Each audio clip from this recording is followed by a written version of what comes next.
on observing precepts and awakening. Today, I will talk about observing precepts. The Buddha said, it is through observing precepts and abiding by the law that the body and mind can be peaceful.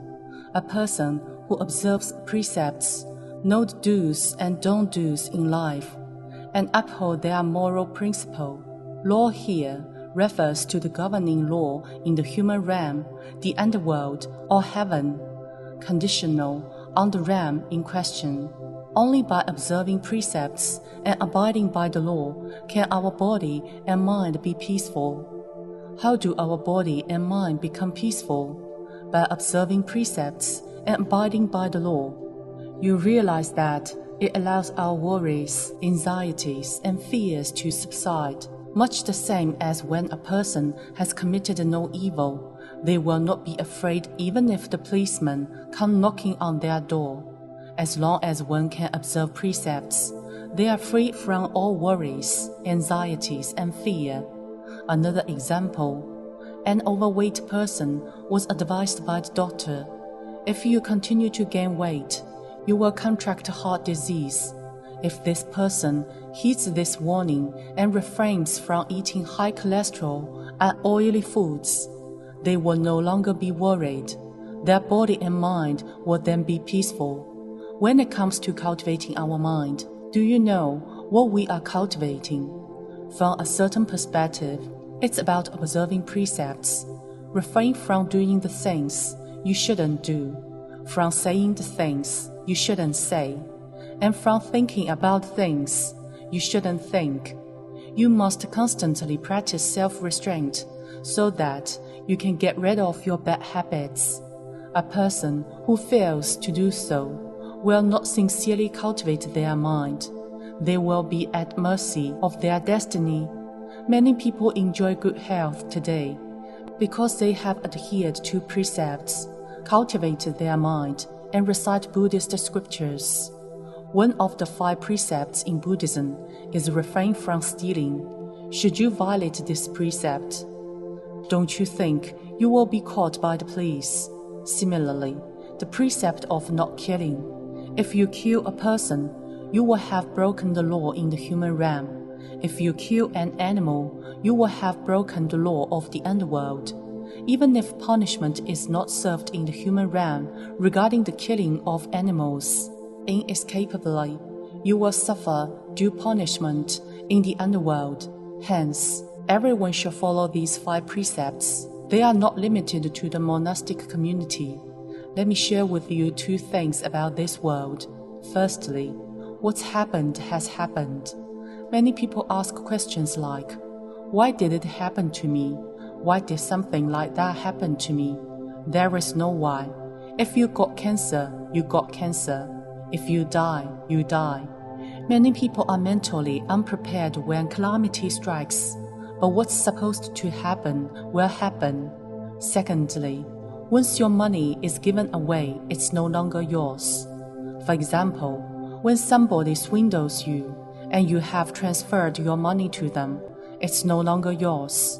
There are people who covet riches and dream about making a fortune through some miracles. Please take note, there is no miracle in this world. Even the so-called miracles are due to the karmic causes that you sowed in your previous lives. Peace and safety are blessings. If someone can remain peaceful and safe in life, then they are blessed. I have talked about the precepts, concentration, and wisdom in Buddhism. Concentration stems from observing the precepts. When you start observing the precepts, your body and mind will become peaceful, and you will stop seeking anything. Without desires, your mind is pure. With concentration, wisdom arises. Because wisdom arises when you are able to remain unmoved and calm. No matter what life throws at you, you will remain cool, calm, and collected. Today, I will share with you the concept of 3 minor orifices, the 3 tips to broadening your mind, helping you to start to understand things properly. Listen, read, and enter. Listen to the Buddhist teachings, the scriptures, and principles attentively and regularly. The benefit of listening to Buddhist teachings, positive words, kind words, inspirational words, goes a long way, as your mind will gradually awaken. Listen to Buddhist teachings, read Buddhist scriptures, and become familiar with it. Through listening, reading, and putting the knowledge into practice, you can enter a certain spiritual state. It's not an ordinary state, but a state of awakening. There are two fundamentals in life, the first being the body, which is the root of our suffering. Why do we suffer? It's because of our physical body. For example, when we fall ill, when we lose our jobs, when we have car accidents, etc. All these are created by your body. Hence, it is the root of your suffering. Here's another example. You are thirsty and you crave for water. What if water is not available? Then what will you do? You will start to think about buying some. But what if you don't have any money? You are then left with no choice but to earn money through physical hard work. The second fundamental is material desire. It has to do with your craving for just about everything. When these cravings are not satisfied, suffering is inevitable. This is also a root cause of affliction. As long as we have this physical body, we are bound to the reality of birth, aging, sickness, and death. While all material existence or substance in this world pass through the four states of phenomena, formation, existence, destruction, and emptiness. For example, a table is made from wood. It has hands come into existence. Over time, the wood will start to decay, and the table goes through the destruction phase. It will then be deemed useless and discarded as it enters into the stage of emptiness. This phenomenon applies to all the things and matters we see in this world. That is, human, birth, aging, sickness, and death, material, formation, existence, destruction, and emptiness. Mahayana Buddhism is the inner wisdom and deliverance, liberation or awakening of the Bodhisattvas. Mahayana Buddhism features liberating all sentient beings from suffering and helping them spiritually awaken. Bodhisattvas are well aware of the suffering they have to endure in the process, but they still save sentient beings. For example, when a disaster happens, an ordinary person will prioritize who to save first. However, this is not the case for Bodhisattvas, because as far as they are concerned, all sentient beings are equal. In practicing Buddhism, it is rare for one to adopt the spirit of Mahayana Buddhism to save all predestined sentient beings, because as humans, our minds discriminate. Bodhisattva said, "Save immeasurable and boundless sentient beings. The number is akin to the sand of Ganges River, hence immeasurable." In Mahayana Buddhism, this approach is referred to as universal deliverance of sentient beings equally. Save sentient beings universally without partiality, no matter what happens or whether they are male or female, young or old, poor or rich, noble or lowly. For example, many people are sitting here listening to my Dharma talk. The level of cultivation, the degree of comprehension, and the ability to learn the lesson varies from person to person. While I'm impartial imparting knowledge to all disciples, the energy that you receive is different. It is unequal. This inequality is created by you, not by me. I have given all of you the same amount of energy. However, it's your ability to receive and your level of cultivation that determine how much energy you can actually gain. Some practices are selective about whom to save and share teachings with. They share teachings with those they favor and not with those they dislike. they remain attached to things or people.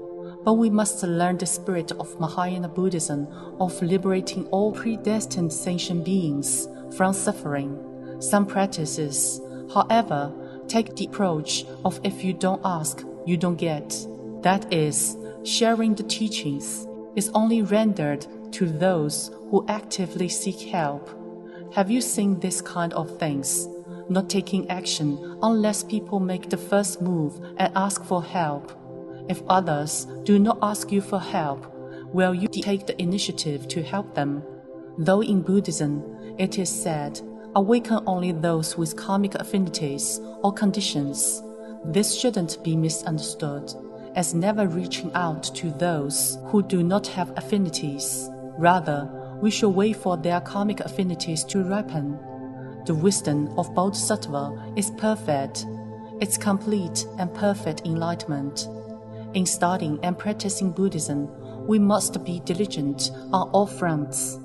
Helping others is not something we do at our whims and fancies. For the people who do not have affinities or conditions yet, be that as it may, create conditions so you can lend your helping hand to them in the future. I hope that this is something that all of you can do. When you listen to Buddhist teachings, do not take what you hear as its face value. Whenever I'm giving Dharma talk, I'm essentially talking about life lessons. So avoid simply confining your understanding to what explicitly written or stated. Instead, you should look out for the underlying principles behind it. That is, the doctrine. I am here to provide you with guidance. I'm here to teach you a set of theories, of which you should learn to study and figure out the underlying principles. The principles ought to be proper, never preposterous, but correct and true. It is a set of principles based upon Buddha Dharma applied in the human realm. Speaking of performing life liberation, the greatest benefit from this act is that you are saving future Buddhas. Think about it. When you release a fish from imminent death, and your children see it, the feeling of compassion will arise in them. The child may become a Buddha in the future. Remember, the influence of a role model is immeasurable. It stands to reason that your cultivation should be based on immense fearlessness and compassion, as it is a surefire way to cultivate your inherent nature.